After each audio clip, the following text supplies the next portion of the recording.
Hi, welcome to this week's education session. We're going over seizures today. My name's Kelsey, I'm just filling in for the month. So, without further ado, we'll get into it because we've only got 20 minutes to go through quite a lot. So, why talk about seizures? Well, qualitatively, a lot of paramedics report minimal confidence in this area. And this is going off a UK study. A lot of information isn't covered since undergraduate degree. So decisions of whether to transport or not to transport, if there's not much confidence, then making these decisions is not going to be easy. Managing self-limiting seizures versus status seizures are very different ends of the spectrum. And whilst most seizures are self-limiting, being ready for a status seizure is of course important. And there are many differentials to consider with a seizure presentation. Of course, like single episodes, which might seem very similar to a seizure, and as well as seizures that are actually provoked or secondary to a primary disease issue. So let's start off with what is a seizure. Excessive neuronal excitability, so a hyperpolarized neuron, resulting in derangements of motor, sensory, consciousness, or autonomic function. So the seizure threshold, and that's the I guess almost like the polarity at which point a seizure will develop. If the seizure threshold is lowered, it makes it much easier to induce a seizure. It's very similar to how the heart works from a depolarization perspective, and that there might be one focus which may then travel into the rest of the brain. This is generally followed by a postictal period with typically ALOC, and this might occur for up to 1 hour. And some terminology that's important to be aware of. The word seizure is specifically referring to EEG activity, whereas convulsion is strictly referring to just the motor activity. So you can have one or the other or both, but that's just the terminology that will be used. With how they may present, we're all very familiar with the generalized sort of tonic-clonic seizures. They're generalized seizures. It can be a single focus that's radiating and eventually involves both bilateral hemispheres of the brain. Because it's generalized, it is associated with loss of consciousness or a greatly lowered level of consciousness. In contrast to that, you've got partial as well, and these could be a simple partial seizure, which is now known as a focal aware, as well as complex seizures or focal impaired awareness. But we would be all familiar with simple partial seizures and complex partial seizures. Those are just the new terms that we'll probably start to get familiar with. Complex being that it might involve deeper structures, and that reduces your level of consciousness. So say a focal seizure that then involves the reticular activating system, which then might produce reduced level of consciousness. So considering the response times that we generally average, most patients with self-limiting seizures will be postictal when we arrive. And considering this, unless it's a witness seizure that it develops after we've already arrived, then most seizures that are still occurring, that you're probably looking at a status seizure. So getting ready for that aggressive management is quite important. And of course, if it's provoked, then looking for what has provoked it. Is it like a stroke or a head injury, for example? So during a seizure, first concern is airway, using the primary survey approach. The things you might be seeing, you might see some trismus, and you might require a good deal of suction. Popping the patient on their side is probably the easiest to achieve and the safest. So doing that if you can would be good. Postictal period, then your airway might still be a concern as well. With breathing, this may very well be impaired, as well as you may even see the laryngospasm. Applying oxygen using a non-rebreather mask would be ideal. It's reducing hypoxemia, would even go so far as to reduce the post-ictal EEG suppression, so reducing that post-ictal time. If there was a generalized seizure that allowed you to ventilate, that might be something that you could try, but generally it will be very difficult to do that for most of these patients. With circulation, tachycardia is the most common finding. This is due to either the metabolic demand from all the muscle activity, as well as the autonomic dysfunction that may also occur. So you might see hypertension, but you also might see hypotension. In addition to this, you might also see some scary dysrhythmias, as so far as even seeing a systole. So cardiac monitoring in these patients is a very good idea to identify whether that is occurring, because a sudden unexpected death in epilepsy may result from these arrhythmias, so cardiac monitoring would be a good idea, and that's certainly what we'd recommend. In the seizure termination, so we'd all be very familiar with midazolam. IM intramuscular midazolam is an appropriate choice, and delaying for an IV access is not appropriate. If IV access were already in situ if it's for a witness seizure, then you can use that IV access if you're still confident that it's in situ in the right, it hasn't extravasated. Now, levetiracetam is the only second line that we carry as an infusion that CCBs will carry, and annoyingly it's for 20 minutes post the first dose of midazolam. So it's a long time, and hopefully that will reduce in the future, because once with status seizures, the longer the seizure goes on, the less likely the seizure is going to respond to benzodiazepines. This might be to do with changes in the GABA expression in the cell. So using second lines is a good idea. It's good that we've got that. Now, phenytoin and valproate will be other second lines that the hospitals might use, or want to use one of the two, or even all three. And then if that's not working, then going to your third lines, your propofol thiopentone. These also enhance GABA activity, but they do require intubation, generally speaking. But the other medication here, rocuronium, that I've put here, this does not actually cease the seizure activity. However, it can stop the convulsion due to its paralytic effect. This might be useful. It's just here because at the end of the day, if you've got quite significant rhabdomyolysis, then this might be something you need to look at in hospital. Then you've got volatile anesthetics, ketamine, and lignocaine that might. Post-ictal periods may be marked by several complications. Most commonly, a degree of confusion is present, and this is ranged all the way from somnolence all the way to aggression, which becomes very difficult to manage.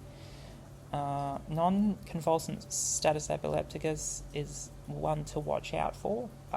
This would be characterized by a longer period of post-ictal state with no return, with a minimal return to consciousness. That's the seizure activity is still continuing with no convulsant evidence of convulsions. Todd's paralysis, which is very tricky for us to diagnose, which is characterized by stroke-like symptoms, hemiplegia or dysphasia post the seizure. But for us, being able to confidently say whether did the stroke occur first, causing a seizure, or did the seizure occur first and cause a stroke-like syndrome, which is very difficult to differentiate. And of course, if you're giving large doses of midazolam, then unintended causing a degree of anesthesia is very possible. And of course, prolonged seizure can cause neuronal injury, whether that's due to the hypotension or hypothermia and hypoxia, or generally a degree of all of those. So some of our patients might be left at home.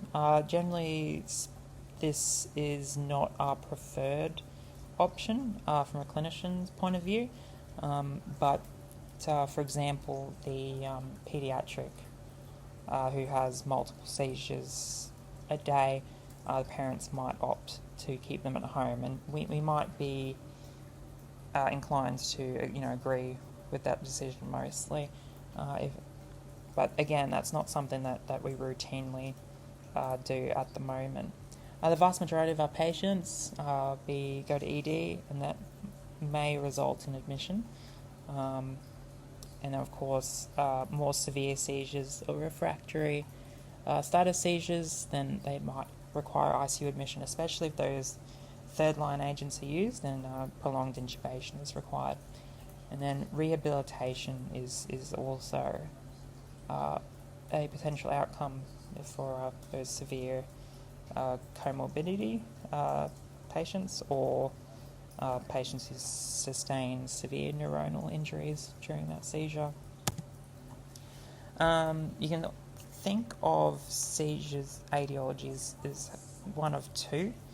Unprovoked seizures, which are traditionally your epileptic seizures, and if you have two unprovoked seizures more than 24 hours apart, then that's considered, you can diagnose epilepsy with that criteria.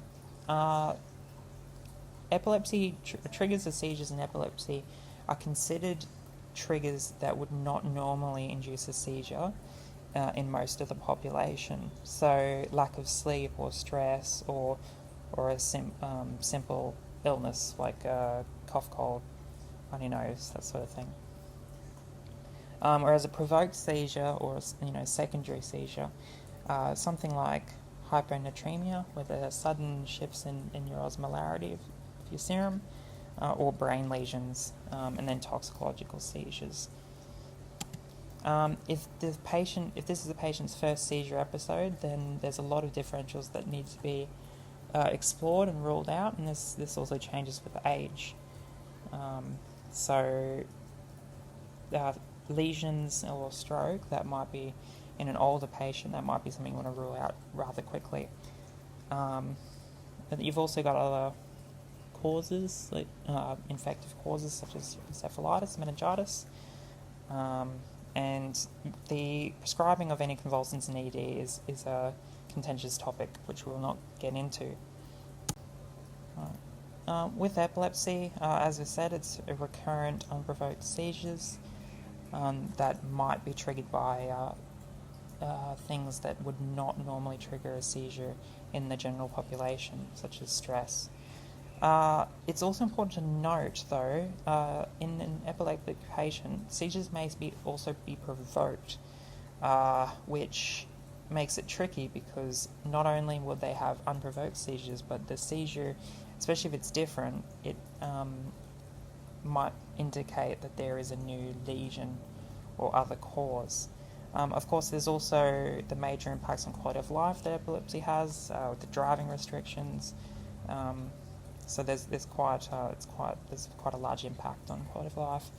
And then, of course, it's also important to touch on that the mechanical injuries that can also occur during the seizure, from head strikes or even fractures from the muscle tension.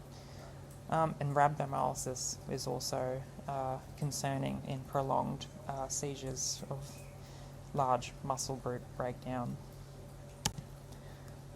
Special populations, like seizures in special populations, are important to note. We could almost do a talk on each of them for 20 minutes, so there's a lot to go over. But you've got, in your late pregnancy, you can have eclamptic seizures. So these are generally heralded by preeclampsia. which is seen as hypertension, and then a slew of other manifestations such as headache or abdominal pain.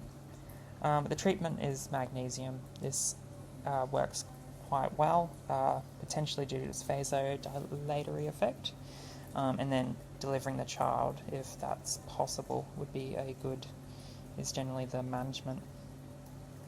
Toxicology, there's lots of different mechanisms for seizures in toxicology, but with, say, sodium channel blockade, like in amitriptyline, those sort of tricyclic medications, that's one of the common causes of seizures, but you can also have causes from cholinergic or serotonin syndrome, which is, but again, we do not have time to go through each of them too much. Alcohol withdrawal is another important one.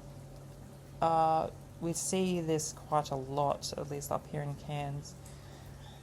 Delirium tremens, or using that APS score, as we're probably familiar with. The tricky part with alcohol withdrawal is, especially with the first alcohol-related seizures, you've got to treat it like your first seizure presentation. These patients often have severe comorbidities, and the first CTB may yield some remarkable results, unfortunately. So this alcohol withdrawal, it tends to be a diagnosis of exclusion. And of course, head injury, so both in the acute and the chronic phase, whether that's because of increased intracranial pressure, but prolonged seizures post-TBI are quite common as well, unfortunately. With differentials, I guess syncope is often the common differential, and it can appear like a seizure, especially to the untrained eye. There can be a brief myoclonic activity that occurs during the syncope that will last for 10 or so seconds or less. But this is generally differentiated. There's no postictal period in a syncope. And there might be more heralding symptoms such as dizziness and lightheadedness. And then, of course, there's other diseases that may cause ALOC, convulsions, such as hypoxia, and then, of course, all the secondary seizure causes, as outlined earlier. And, of course, our last two special populations, we've got febrile and psychogenic non-epileptic. Febrile is an interesting topic. It seems to be genetically linked, and usually these are self-limiting seizures, but it can give rise to a status seizure as well.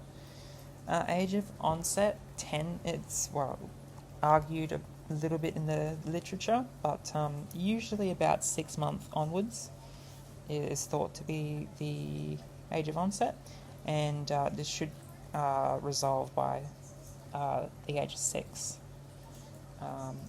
And it's thought to be the aberrance in the developing brain and a lower seizure threshold causes febrile seizures. These are usually benign, however, there's a bit of conflicting research. So, and then I guess the argument as to why it's not benign is that if you have a number of recurrent febrile seizures, your risk of epilepsy has increased. But whether that's saying that each febrile seizure increases your risk of epilepsy, or it's just associated, like correlated, and not causation. So that one's one to watch in the literature in the next 5-10 years. Psychogenic non-epileptic seizures, functional seizures, so there's no EEG changes during the seizure. However, there is a comparable mortality rate that's the same as epilepsy, which is really intriguing. There's generally these patients have poor economic status. They may also have concomitant epilepsy, which makes treatment even more difficult because there's no specific management to a psychogenic non-epileptic seizure. and treating as a psychogenic non-epileptic seizure, and it's a real seizure, would be quite not good.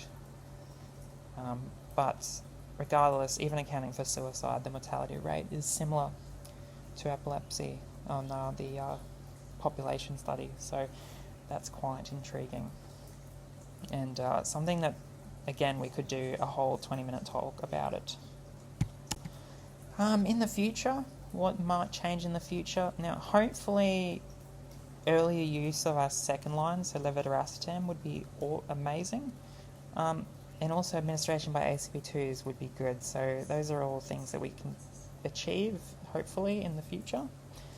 And potentially even leaving some of these patients at home under more of a stringent guidelines. This is something that's seen in, or being addressed and looked at in the UK, so we might watch what they're doing and see how we go.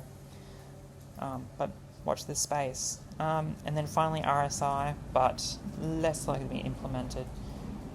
But again, if you have retrieval available, that might be something you need to look at if they're all your other methods have not ceased the seizure. But thank you very much for watching, and I'll see you next time.